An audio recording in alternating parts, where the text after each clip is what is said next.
Welcome to Women Positively Aging, the podcast for women in midlife who want to live well for longer. I'm your host, Barbara Bray. I'm a PhD researcher in healthy ageing diets at Queen's University Belfast in Northern Ireland, part of the UK. I'm passionate about living well for longer. It's woven into my research. And the reason I set up this podcast was to help people who are in midlife realise that there are things that we can do to improve the quality of our health as we age. Some of it is to do with genetics, some of it's to do with the environment, but there's some good news there about our lifestyle choices and behaviours, things that we can do just to inch closer to having a healthier lifestyle once you take away some of the wider environmental and genetic factors. Season 2 of this podcast builds on Season 1, where we'll be looking at specific areas such as bone health and weight management, things that have been bothering women and probably didn't want to talk about them or didn't know the right source of information to look for. I invite experts, but also people with lived experience to share their experiences and tell their stories so that you can learn from them as well. I do look forward to getting new listeners to the podcast and engaging with you either on social media or sending me messages on my website. And please do subscribe to the podcast so you get to find out when new episodes are released. Thank you very much and enjoy the podcast.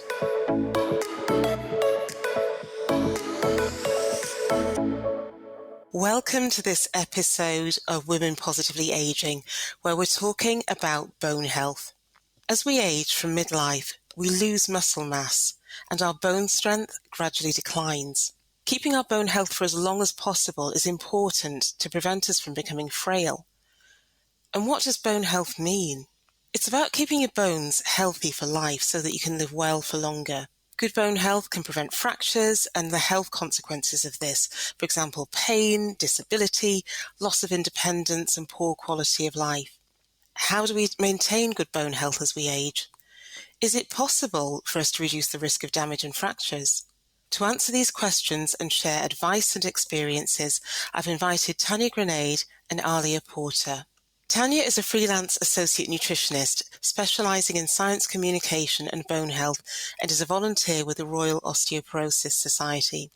Aliya is a freelance registered nutritionist who has a family history of osteoporosis, a debilitating health condition that weakens the bones and causes them to break.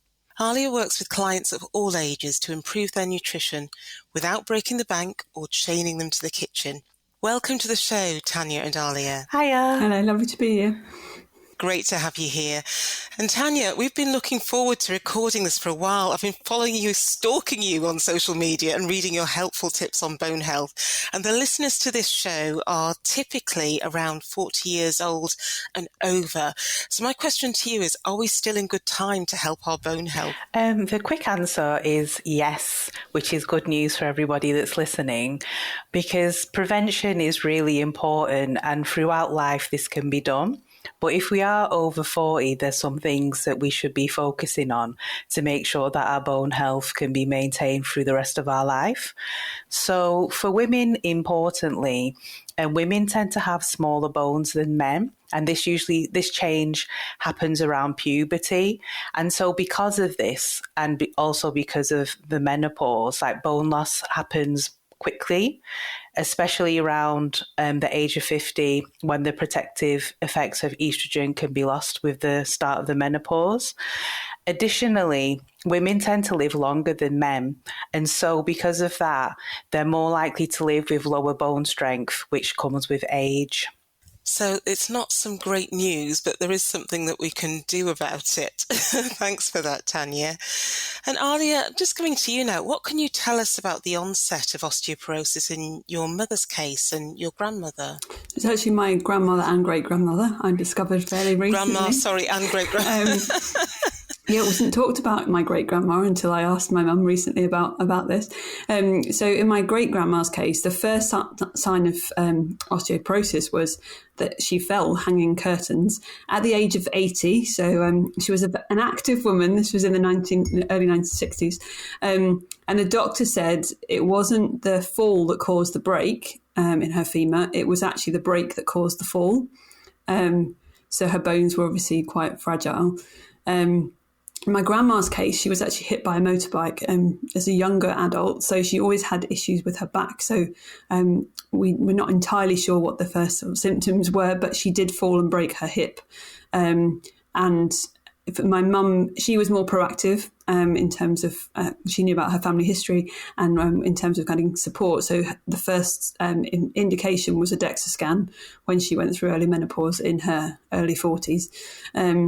And the DEXA scan revealed that she was osteopenic, so the precursor before osteoporosis. But she didn't have any symptoms at that point that she could identify.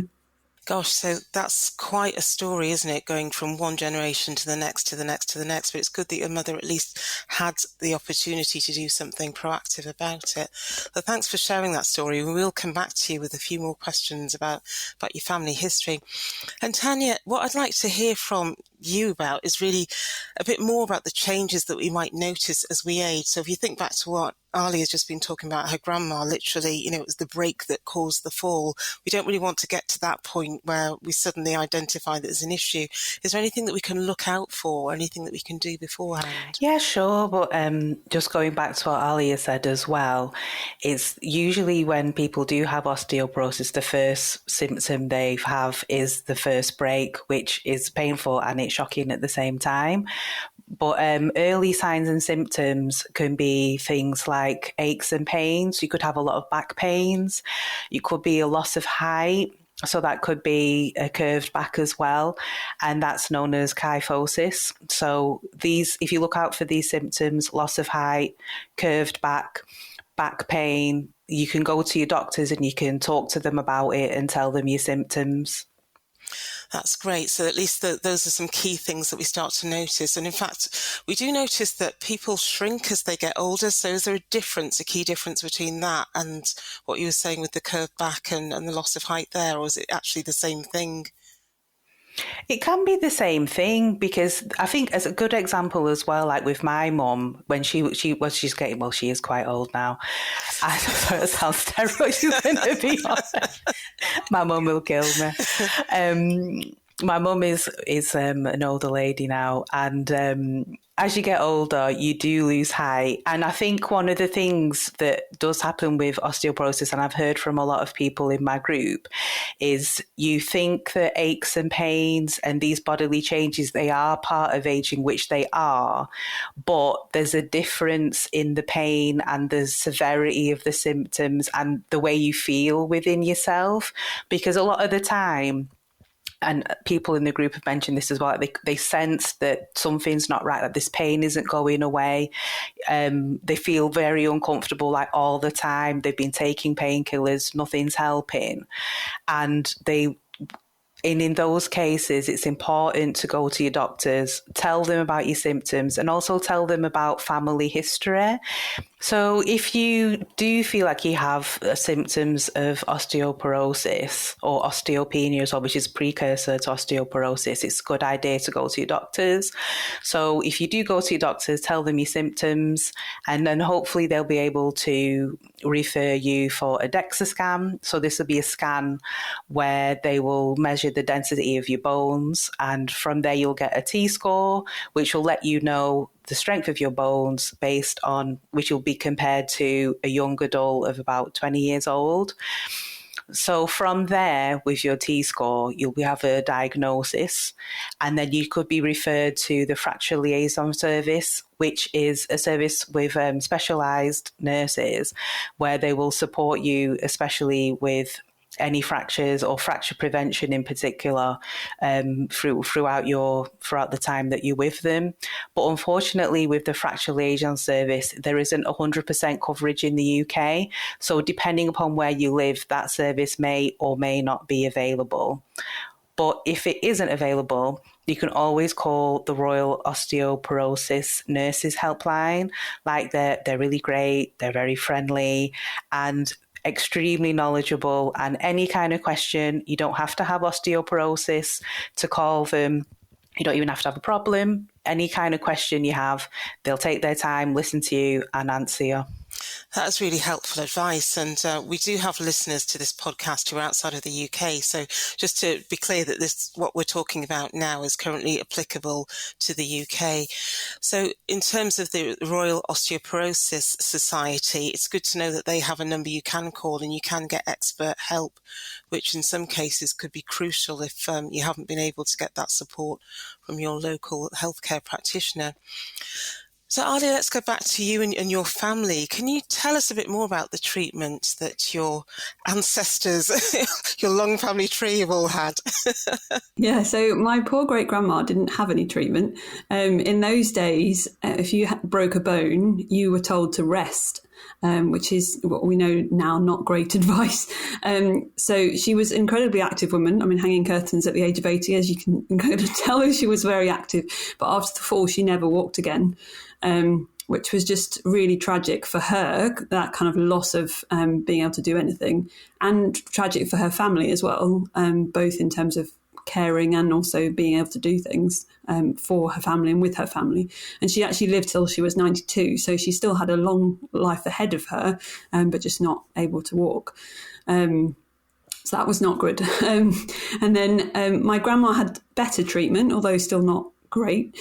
She fell in her 80s. The doctors said it was just wear and tear, but she was in incredible pain. And so we actually managed to get her a second opinion privately, miles away, and that identified that she'd actually broken her hip. So yeah, a tip there, if you're not sure whether you've got the right advice, get a second opinion.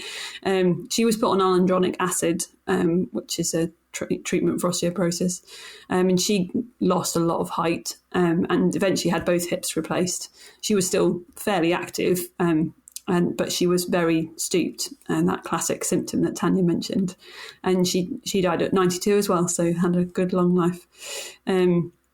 As I said before, my mum's story is more proactive, so her treatment has been better in a sense. I'll say why I said in a sense. She went to the GP, got the DEXA scan, was put on HRT because that can help reduce the issues with loss of estrogen and therefore the issues around osteoporosis coming on quickly. And then she was also given alendronic acid as well as calcium and vitamin D.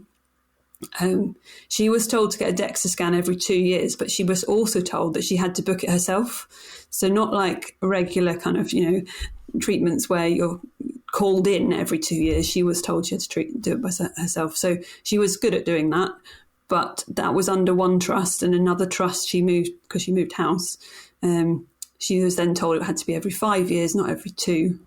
So there seems to be a discrepancy between trusts. She was also put on a drug holiday for alendronic acid because you can't be on it permanently. And unfortunately, by the time the kind of restart happened, because of COVID, she actually missed the DEXA scan and she wasn't put back on the alendronic acid. So she kind of missed that, and that led to more issues. And unfortunately, my mum also has multiple myeloma, which was that was actually picked up on a blood test when her first DEXA scan as an indicator. Multiple myeloma is a bone cancer. But those DEXA scans were also monitoring that. So the progression of that alongside the osteoporosis actually led to multiple spinal fractures. She's had 12 spinal fractures in total.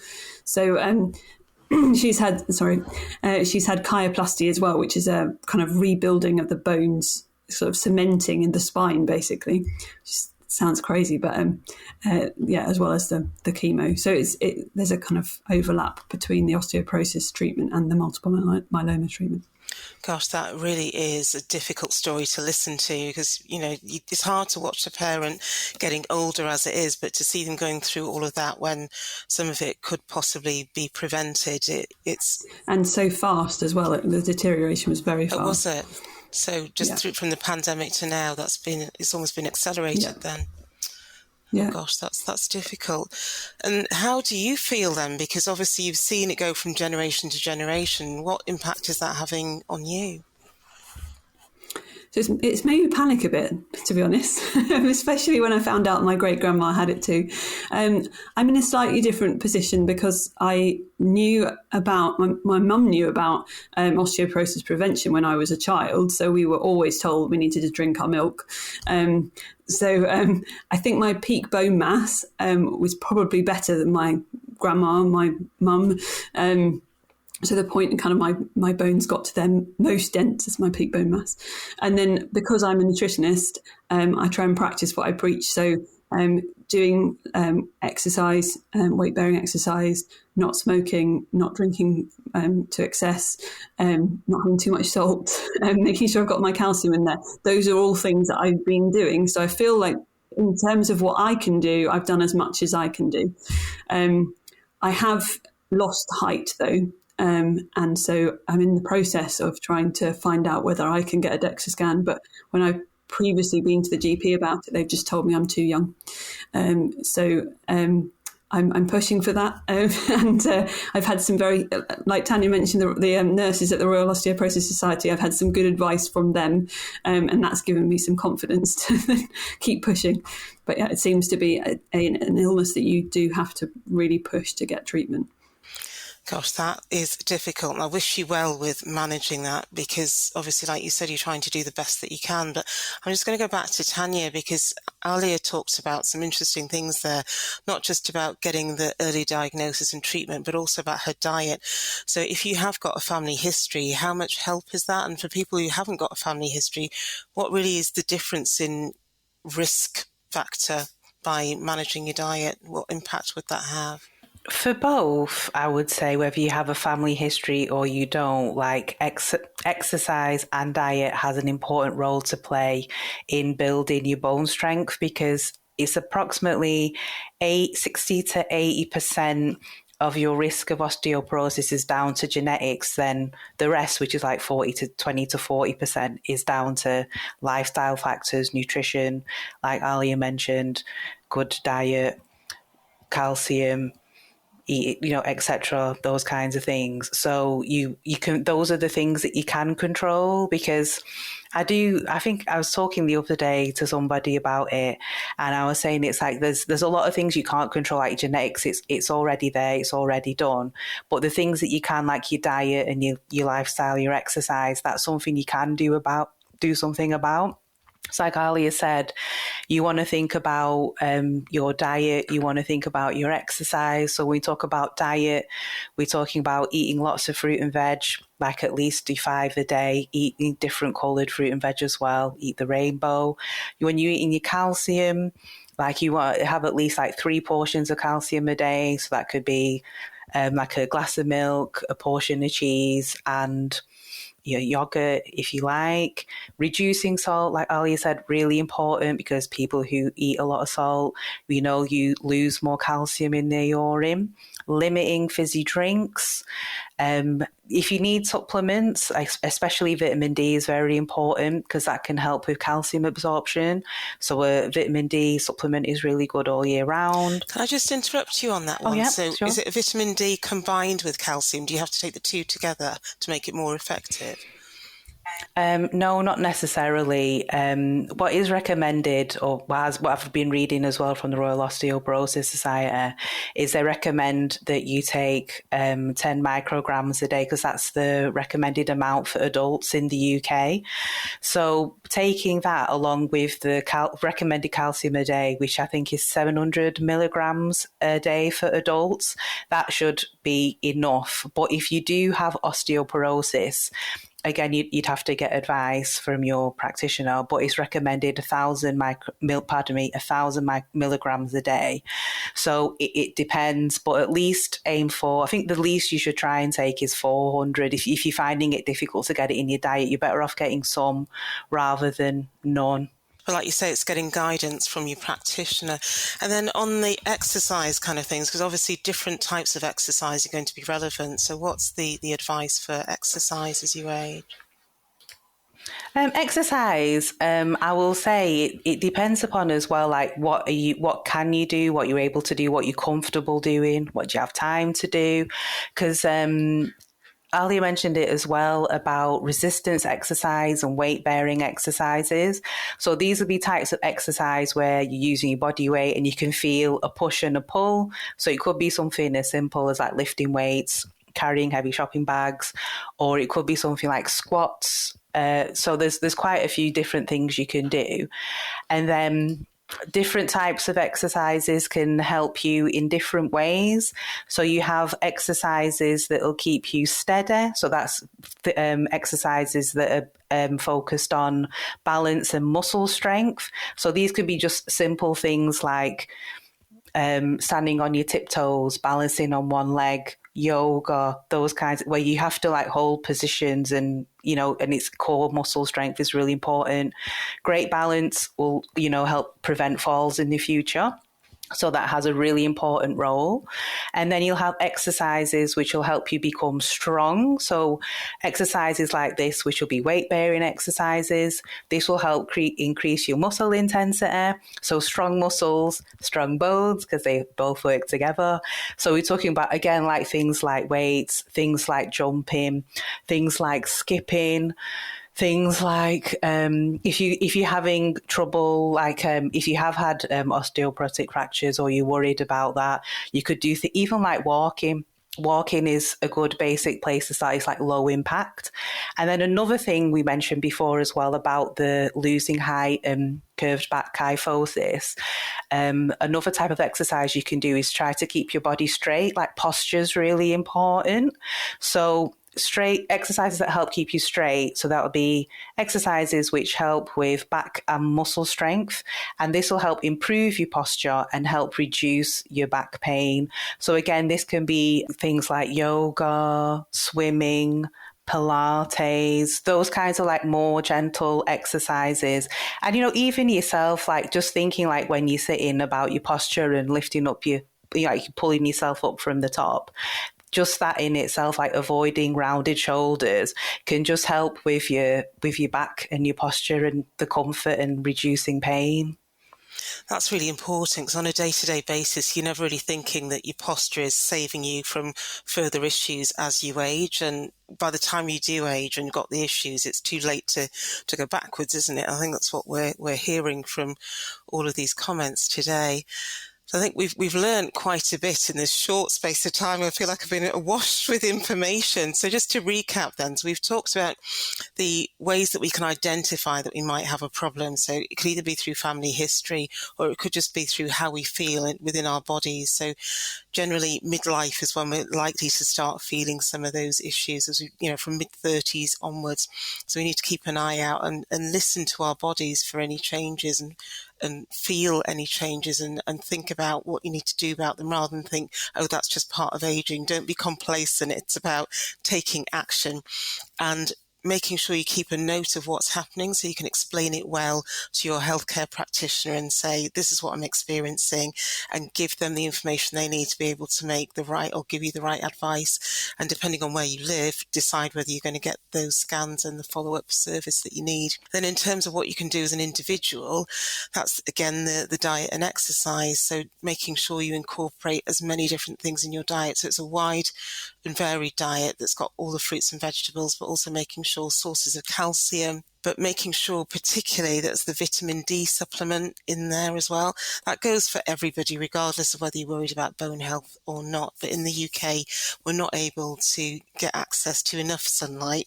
And most times of the year, I think even in the summer months between March and September, especially when you're darker skinned. So people are my colour, so I'm quite West African black. It's practically impossible. So for me, it's a year-round thing, vitamin D supplements.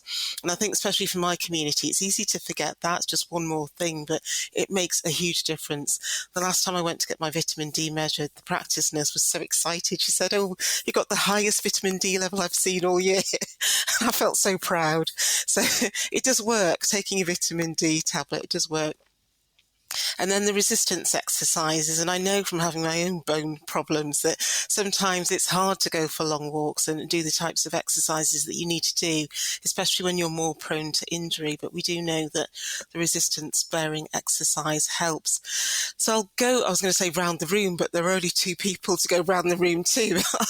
I'll go to Aliya, your take-home points. What's all this experience taught you? I think to enjoy life, and so you never know quite what's around the corner. It's taught me that with osteoporosis, you have to be proactive in chasing medical professionals, in standing up for what you kind of need. And the Royal Osteoporosis Society is a great place to help you get that confidence, get advice, listen to you, tell you you're not being crazy when you're saying things. And I think also from a patient perspective, it's really hard to experience that loss of being able to do things. So getting support around that kind of mental side, and talking to your family about what that feels like. We often think of it from the other side, the carer's side, and the challenge it is to be a carer of someone with osteoporosis. But actually from a patient point of view, that's really important that we listen to that too. Yes, I'm glad you mentioned that, because it is easy to get caught up in the kind of admin side and the trying to move things along and forget there's a person at the centre of all this. So that is really good. And thanks for that, Ali. I'll go back to Tanya, and perhaps you can remind us a bit more about the Royal Osteoporosis Society as well as we go to close. Oh, yeah, sure. The Royal Osteoporosis Society is the UK's charity for osteoporosis and bone health. And they have a lot, like we mentioned, the osteoporosis nurses helpline as well. So if you need advice, you can contact them. Very friendly, very helpful. The website as well has a lot of fact sheets, a lot of pages, a lot of exercise videos that you can watch, which can show you how to do exercises properly. There's a wealth of information there. They have talks online on YouTube as well, where you can watch different talks on different bone matters with different experts on different topics. So a wide range of things, from if you just want to know a little bit about bone health, or if there's something specific you want to know, you'll find the information there with the Royal Osteoporosis Society. Oh, thank you very much for that reminder. And Tanya's been great at giving us a whole list of resources, which I'll put in the show notes as well. So thank you very much, Tanya, and thank you very much, Aliya. It's been really great to hear about your experiences and hear your knowledge on this topic. I'm sure it's going to be helpful to a lot of people. And as I mentioned in the show notes, not only do we have the Royal Osteoporosis Society website, we've got some links from Tanya on how you can access the nurses. This is obviously for if you're in the UK, but there's also some resources in there that you can use anywhere in the world, so you can still get some information. And we've got one or two guides on the exercises in there as well. And if you want to obviously follow either Tanya or Aliya or both of them on social media, they're on Twitter, YouTube, Facebook, and have their own websites as well. So if you want to get more information on nutrition and bone health in general, do get in touch with them. We'll put all of those in the show notes. Thank you again, both very much for joining me. It's been a real pleasure to talk to you. And yes, lots of love to you and your family, Aliya. It's so sad to hear about the journey that you've all been on, but I'm really hoping that you're the one that's going to be able to escape a lot of the worst of it now you've started being so proactive and getting the support and the help that you need. Thank you for listening to this episode of Women Positively Aging. If you like what you've heard, please do click subscribe and you'll be notified of when the next episode lands on Spotify, Apple Podcasts and all the usual podcast players. Don't hesitate to contact me if you're also interested in hearing more about my healthy aging diet research. I'd love to work with businesses who are developing food products and looking at how they can improve them and target them towards people's needs as they age, but also organisations that want to help their employees who are in midlife improve the quality of their diets and inevitably how they will age and live well for longer. Thank you for listening, and I look forward to having you on again when I have the next episode. Take care and stay well.